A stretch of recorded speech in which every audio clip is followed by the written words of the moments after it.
Bismillahirrahmanirrahim. Assalamualaikum warahmatullahi wabarakatuh. Berjumpa lagi bersama kami RDV Indoprint. Oke, kali ini kita masih membahas printer PLK20. Di sini kita ada kiriman servisan dari teknisi luar kota. Kebetulan dia udah nggak bisa perbaiki itu karena ada bling. Dan nanti kita akan kasih tahu apa sih yang rusaknya dan apa yang harus diganti. Seperti biasa nanti kita akan berikan panduan-panduan cara ngebongkarnya, apa aja yang harus diganti, penanganannya, dan spare partnya dan juga biayanya. Oke, tetap stay di channel kita saksikan videonya, jangan lupa like, komen, dan subscribe di bawah ya. Bunyikan loncengnya supaya tidak tertinggal dengan video-video kita yang terbaru. Oke, kita saksikan videonya, check it out. Kita akan cek dulu apa aja yang harus diganti dan kerusakannya apa. Nah, ini saya langsung hidupkan si printernya.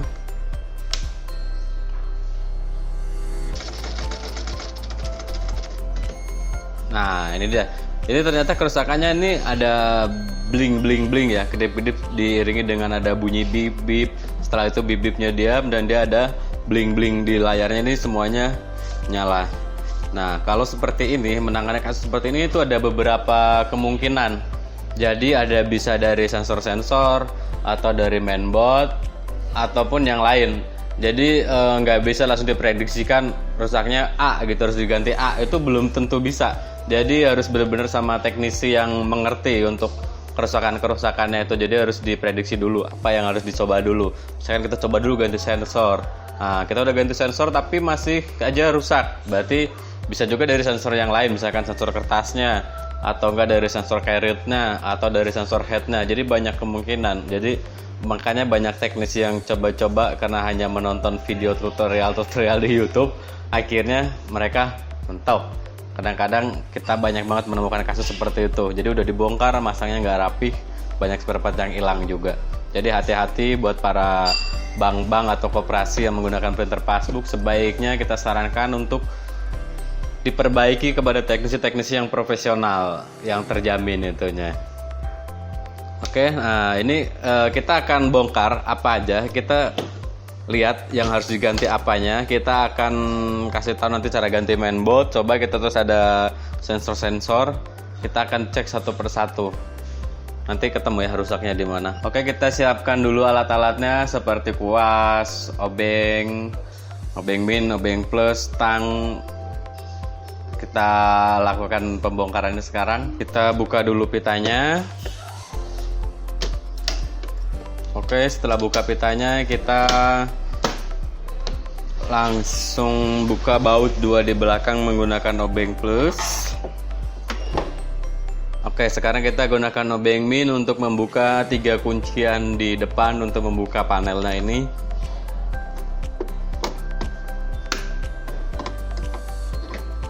Oke, setelah terbuka, kita simpan. Kita cabut dulu kabel si ininya, kabel panelnya.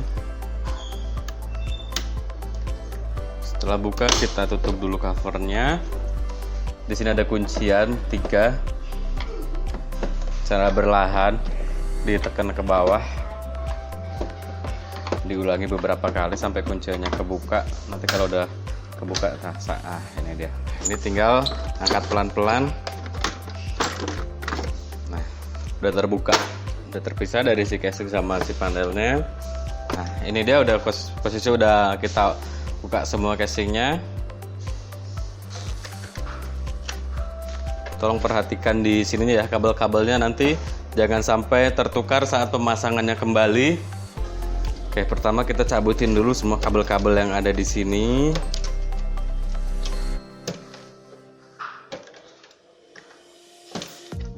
Oke, semuanya udah lepas.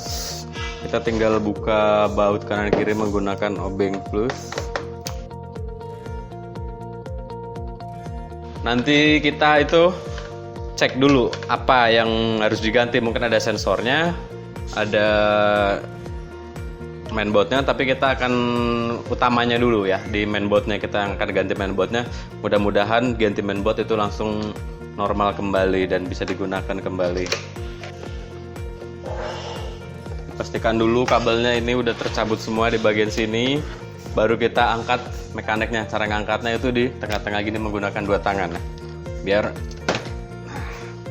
nih, wah ini sangat kotor sekali ya. Kita simpan dulu di sini. Nah, ini dia si mainboardnya. Di sini masih lengkap, ada di dalam ini ada mainboard sama power supply. Nah, nanti kita akan bongkar nih satu persatu. Jadi masih ada covernya, kita buka dulu semua baut yang di sini satu persatu. Seperti biasa, saya tidak bosan-bosan mengingatkan, simpan bautnya dan pasang kembali.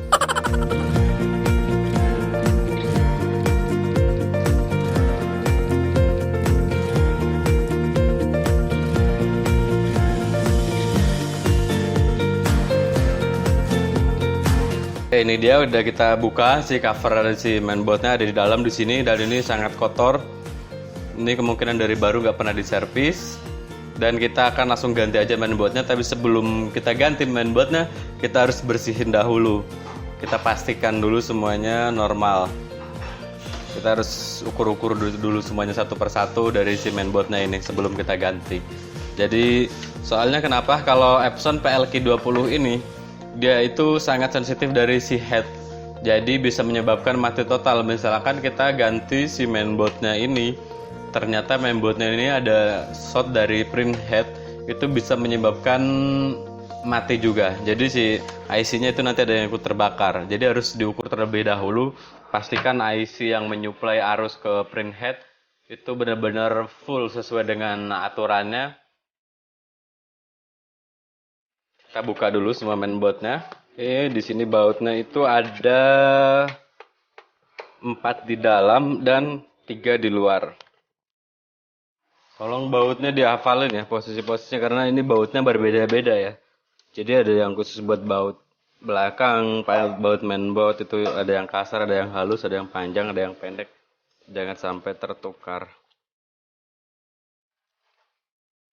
Dan ngebuka si power supply dari mainboardnya yang ini harap pelan-pelan, takutnya terjadi konslet. Pemasangannya juga pastikan harus masuk semua ke lubangnya masing-masing. Jadi jangan sampai bersentuhan antara si kabel satu dengan kabel lainnya, karena ini open ya kayak gini. Beda kalau yang Epson PLK20 PLK30 yang terbaru itu udah menggunakan soket.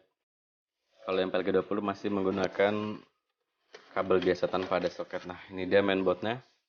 Kita akan bersihkan dahulu supaya bersih.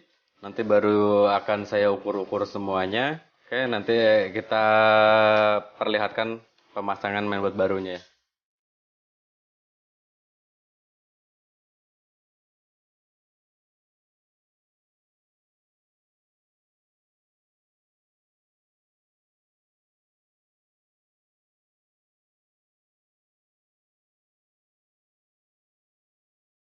Oke, kita sudah cuci, udah bersihin semua dari debu-debu, semuanya udah bersih, udah mengkilat lagi. Kita tinggal kasih pelumas-pelumas sedikit ke si kayak gear-gearnya dan ke print headnya. Oke, kita kasih pelumasnya sedikit aja, jangan berlebihan. Hati-hati nyemprotinnya, gunakan yang netral si pelumasnya. Jadi kalau nggak netral biasanya bisa bikin konslet ke komponen-komponen lain. Jadi belinya agak mahal dikit nggak masalah lah, yang penting netral kayaknya. Oke, udah semua. Kita simpan dulu ininya. Dan kita akan dulu ukur dulu si mainboardnya, pastikan semuanya normal. Kalau nggak pengen ribet sih ya, udah ganti aja mainboard gitu, beli mainboard baru. Cuma kan harganya lumayan kalau kita selalu memberikan solusi harga yang murah ya. Jadi misalkan mau ganti mainboard atau mau di repair nih, kita bisa nih perbaiki mainboardnya ini kembali lagi seperti semula dan bergaransi juga 1 bulan dengan biaya A gitu. Kalau ganti mainboard dengan biaya B gitu. Jadi kita ada 2 alternatif. Biasanya itu mau diperbaiki mainboardnya atau mau ganti si mainboard ininya. Dengan garansi sama aja ya, kita beli baru garansinya juga saya ngasih garansi 1 bulan. Dan kalau untuk mainboard yang kita repair atau kita servis, kita perbaiki, kita juga menjamin garansinya juga 1 bulan juga. Jadi Insya Allah kita pastikan semuanya benar-benar berfungsi dengan semestinya. Mungkin kalau untuk ganti mainboard mungkin bisa waktu yang ekspres ya, mungkin hari itu bisa langsung dibawa juga. Tapi kalau untuk memperbaiki mainboard kita membutuhkan waktu itu ya paling lama 1 hari 2 hari lah, tergantung seberapa susah si komponen ininya dan seberapa banyak yang harus kita ganti. Kita cari tahu rusaknya di mana.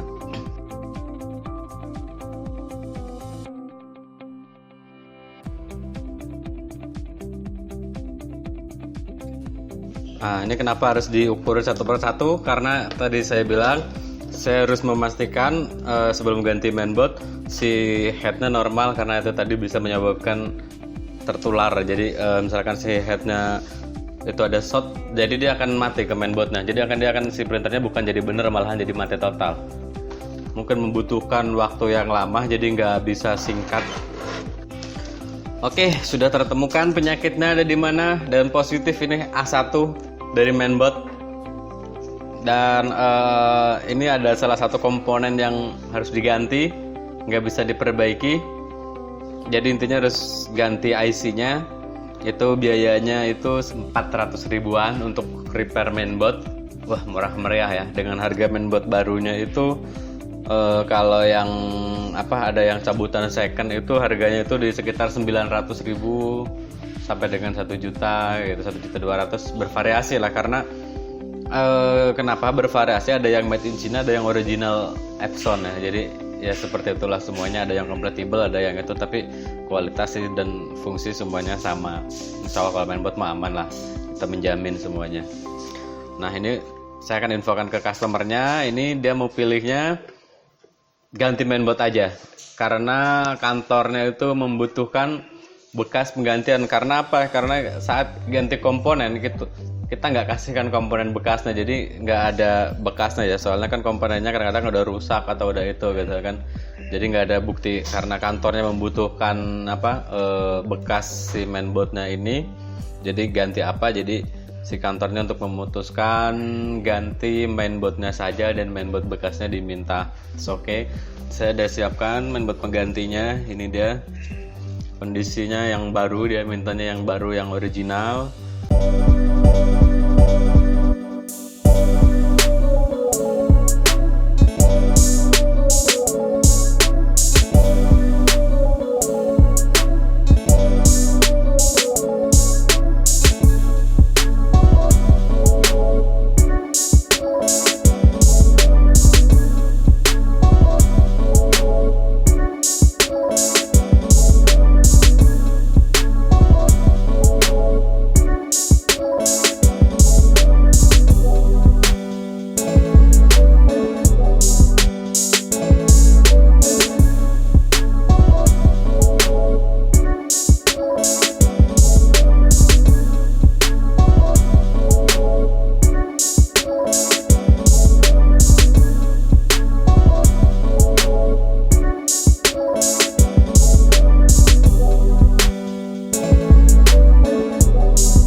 Dan kita akan coba, sebelum saya pasang covernya semuanya, saya akan coba kondisi terbuka dulu supaya tidak kerja 2 kali. Ini dia hasil self testnya. Ini berhubung ganti mainboard, jadi semua settingannya ini rubah. Semua menunya ini sesuai itunya rubah dengan bawaannya. Jadi saya harus konsultasikan dengan customer dahulu.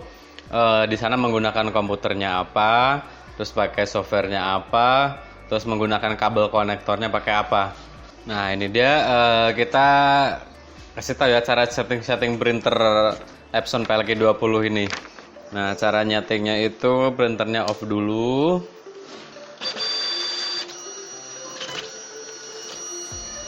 Nah, di sini ada print the current setting. Nah, di sini kan ada pilihannya. Kalau yes itu menggunakan F2. F2 berarti nanti kayak save test. Kalau tekan F1 berarti tidak. Nah, saya tidak akan save test, tapi saya akan nyeting.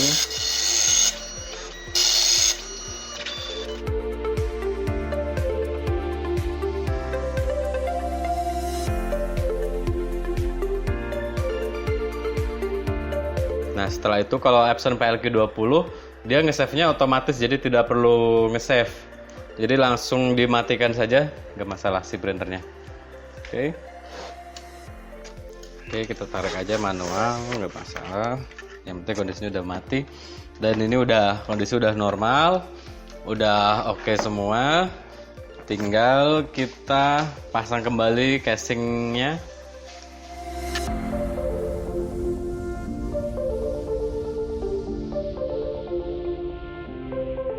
Oke, kita sekarang tinggal tes dari komputernya.